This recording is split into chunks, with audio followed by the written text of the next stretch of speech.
Now, we have actually covered this subject in a previous 10 best horror scenes where evil characters turned good video that you should definitely go and watch after sitting through this bad boy. But we have managed to find 10 more examples of horror movie characters who, despite their wicked demeanor, prove to have a sliver of good buried deep within. So we're going to give you another video. How lucky are you? Yep, I am Gareth, the shiniest egg you ever did see. This is What Culture Horror, and here are 10 more great horror movie scenes when evil characters turned good. Number 10, Seth Gecko from Dusk Till Dawn. In From Dusk Till Dawn, fugitive brothers Seth and Richie Gecko take Jacob Fuller and his family hostage to help them cross into Mexico, planning to meet the Gecko's criminal contact at a biker bar. And for the first hour, Seth doesn't just come across as a lowlife, but irredeemable. This trigger-happy thief antagonizes everybody he lays eyes on and emphasizes that he could not care less if the Fullers live or die. Of course, Seth changes his tune upon learning that the bar he's in is a haven for bloody vampires. With the odds stacked against him, he reluctantly allies with the Fullers, hoping to stay alive until dawn. By the time day breaks, everyone is dead, save for Seth and Jacob's daughter, Kate. But rather than deserting her the first chance that he gets, Seth gives Kate a wad of cash for her troubles, and he actually apologizes for everything he put her through. Not knowing where to go, Kate asks Seth if she could, join him. Concerned that staying with him would corrupt her though, Seth turns Kate down. Until the end, it seems like Seth only teamed up with the family to stand a better chance of survival, but in the final scene, it's apparent that Seth does actually have a conscience after all. Number 9, Madame Blanc, Suspiria, 2018. Like Dario Argento's 1977 original, 2018 Suspiria centers around a prosperous dancing student who joins a prestigious dance academy, unaware that it's actually a front for a witch's coven. The lead choreographer, Madame Blanc, has her proteges perform dance-like rituals, which they believe is part of the curriculum. Little do they know that Blanc is molding them so they can serve her master, Helen Marcos. However, Blanc finds herself gravitating towards one particular student, Susie, encouraging her to take control rather than treating her as expendable. When Marcos insists that Susie be offered as a vessel for her own decaying body, Blanc intervenes to protect Susie. And for her defiance, Marco's followers slice at Blanc's head, nearly decapitating her. With nobody else to defend Susie, it looks like the matrons will have no trouble overpowering her. But in the end, Susie is revealed to be an incarnation of Mother Suspiriorum, the leader of all witches. Even though Blanc had led many promising young girls to their doom, she just could not bring herself to do the same to Susie. And her act of kindness paid off since Susie executed all the matrons complicit in Marco's scheme, save for Blanc. Right, before we go any further, I want to know right now which movie villain from the last decade, we'll go with that, do you think is the most underrated? Either because they're just so damn terrifying, or simply a fascinating character. You let me know in the comments down below, my friend. Number 8, Nemesis, Resident Evil Apocalypse. Resident Evil Apocalypse picks up directly where its predecessor left off, with Alice awakening in a raccoon city that's now overrun by zombies. Don't you just hate it when that happens, eh? Eager to hide their involvement with creating the undead, Umbrella deploys a super zombie called Nemesis to dispose of anyone who could expose them. Anyone who's seen the first Resident Evil film should remember that Alice's friend, Matt Addison, was kidnapped by Umbrella so that he could be turned into Nemesis. Even though Matt is a good guy, the transformation conditioned him into a mindless killing machine. And as soon as he sees Alice in his monstrous form, he does not hesitate to attack her. But while fighting Alice, Nemesis starts to recognize his old friend, proving Umbrella's brainwashing over him was not absolute. More importantly, Nemesis begins to remember fragments of who he once was, inspiring him to turn on his masters. He also gives Alice and the other survivors enough time to escape the city moments before the military blows it sky high. Although Alice went on to destroy Umbrella in later installments, it would have never been possible if Nemesis did not help her in this moment right here. Number 7, Vinny DiStefano, Alien Resurrection.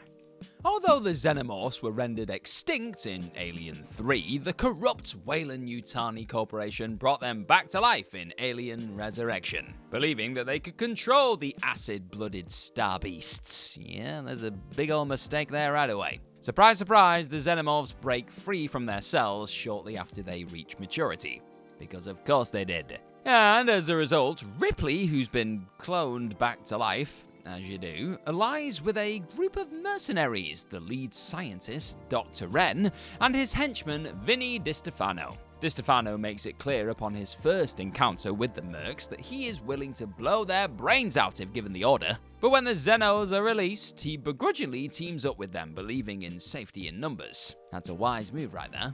But after Wren betrays the team, it looks like it's only a matter of time before DiStefano will follow suit. However, when Wren orders the soldier to take the mercenaries' weapons, DiStefano turns on his employer, proving his loyalty has shifted. Now, even though DiStefano seemed like a mindless grunt at first, he established that there was a line that he simply was not willing to cross. And despite being set up as a pretty generic character, you actually feel a little bit bad when an alien eventually squishes DiStefano's head to mush. Number 6, Stathis Borans, The Fly. Early on in The Fly, Veronica's ex-partner, an editor called Stathis, comes across as sleazy and manipulative. Upon learning that Veronica is dating inventor Seth Brundle, who's on the cusp of creating a teleporter, Stathis publishes an article about the experiment without their consent. Not a cool move, that. So when Brundle teleports with a fly and mutates into a horrific monster, viewers should be eager to see the obsessive scientist exact revenge on Stathis. Ironically, this development actually causes Brundle and Stathis to reverse roles. While Stathis was initially driven by jealousy, he becomes concerned for Veronica's safety when he sees how unstable Seth has become. After Seth fully degenerates into the Brundle fly and kidnaps Veronica, Stathis risks his own life to save her in the third act, which results in him getting his hand and leg melted with acid. Ugh. And although viewers were originally gunning for this jerk to serve a grisly fate like this, well, there's little joy to be had while watching this moment. After all, Stathis is no longer a smug a-hole, but a hero who's willing to put himself in mortal danger just to protect the woman that he cares about. Right, before you go any further, my friend, tap that subscribe button down below if you haven't already for even more of this What Culture horror spookiness and fright. Yep, sounds like a good time to me. Click away. Number 5, Bub, Day of the Dead. George A. Romero's third zombie outing follows a group of survivors who have sought sanctuary in a missile bunker. One of the occupants, Dr. Logan, spends his time performing experiments on an imprisoned revenant called Bub, eager to see if Bub's kind can learn and adapt. Although Bub starts off as a typical brain-scoffing zombie, Logan's tests actually allow him to regain a semblance of humanity. But when the complex's leader, Captain Rhodes, learns that Logan is feeding his dead soldiers to placate Bub, he has the eccentric scientist shot dead. Once the zombies break into the complex, Bub has the perfect opportunity to escape or devour the survivors. But after finding Logan's body, he mourns for him, proving that he's no longer a mindless creature. As powerful as this moment definitely is, the most defining scene is during the climax. As Rhodes is frantically running through the building, Bub corners the captain and shoots him. He then leads Rhodes into a horde of zombies who tear him limb from limb. Couldn't have happened to a nicer guy, if you ask me. As they munch on the devious captain's body, Bub salutes him, proving that he has more humanity than Rhodes ever did. What a guy. Number 4, Leatherface, The Texas Chainsaw Massacre 2. Throughout the Texas Chainsaw Massacre franchise, Leatherface is often depicted as a brute force of nature driven by bloodlust. However, the hulking cannibal shows a very different side in the Texas Chainsaw Massacre 2. At a glance, Leatherface seems more evil than ever, especially when he thrusts his chainsaw between the legs of the final girl, Stretch. The fact that the chainsaw-wielding psycho performs disgusting and lewd acts like this makes it more bizarre when he behaves in a nurturing way later. Although he does kidnap Stretch, he's reluctantly obeying his domineering family, who easily manipulate Leatherface's fragile mind. But when his family orders Leatherface to kill Stretch, he presents the peeled face of another victim as hers, literally saving her skin. This depiction is a rare act of rebellion and highlights how Leatherface's actions are usually spurred by his family, further painting him as a victim rather than an outright villain. When the local lieutenant challenges Leatherface to a chainsaw duel to give Stretch time to escape, you actually find yourself rooting for the man-eating maniac for a change, knowing our heroine would have already been dead if he didn't defy his family's wishes. Number 3. Abigail Lazar. Abigail. Based on the 1936 film Dracula's Daughter, Abigail opens with a group of mercenaries kidnapping a young ballet dancer, oblivious that she's actually a vampire. Despite her innocent appearance, it is hard to think of a vampire in cinema who displays more childlike glee as she gorges on her victims. The way the titular bloodsucker pirouettes and twirls between sucking her prey dry is akin to a cat playing with its food, and I'd know I've got two. They're not vampire cats, but you get what I mean. And even though these mercs aren't exactly angels, Abigail is infinitely worse. Or maybe not, actually. When one of the criminals, Frank, becomes vampirized, Abigail partners up with one of the remaining survivors, a mother called Joey, to defeat him. Abigail develops a kinship with Joey after learning that she's desperate to reunite with her son, whom she'd lost contact with. Abigail has sought the approval of her father, Christoph, for centuries, so she definitely understands Joey's desire to reconnect with her family. After Frank is killed, Christoph appears and threatens to slaughter Joey then and there. However, Abigail defends Joey, pointing out that she was there to protect Abigail when her father was absent. Where the bloody hell were you? Despite his malevolent nature, Christoph is swayed by his daughter's words and agrees to let Joey go. Based on Abigail's maliciousness in the first 2 acts, viewers would have never expected to be cheering her on in the closing moments, but here we were. Number 2, Bee, the babysitter killer queen. After Bee and her Satanist minions were seemingly killed in the babysitter's conclusion, protagonist Cole hoped that life would, return to normal. But in the babysitter killer queen, deranged teen Melanie summons Bee's lackeys back to life, hoping to use Cole's blood to perform a ritual that endows her with dark power. Working together with transfer student Phoebe, Cole does all he can to evade his pursuers. But not only are Cole and Phoebe captured, but a resurrected Bee reveals herself during the showdown, proving that she was the mastermind behind everything. Or so it seems. When Melanie and her underlings suddenly die, Bee unveils that she distorted the ritual so that it'd kill anyone who performed it.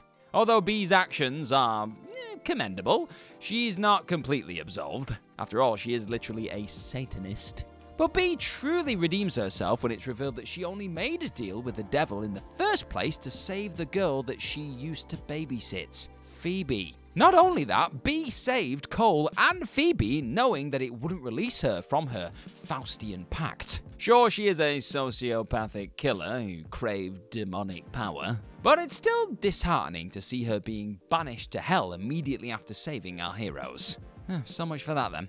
And number 1, Dennis Farrell, Splinter.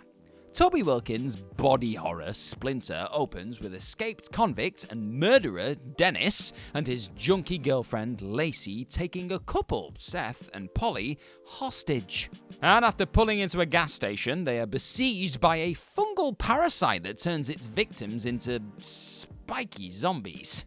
From the first few minutes, Dennis proves to be a bit of a loose cannon, since he makes every single wrong decision. He destroys the phone in the station so nobody can call for help. He ignores Lacey's warnings about the porcupine-like ghoul, which leads to her death.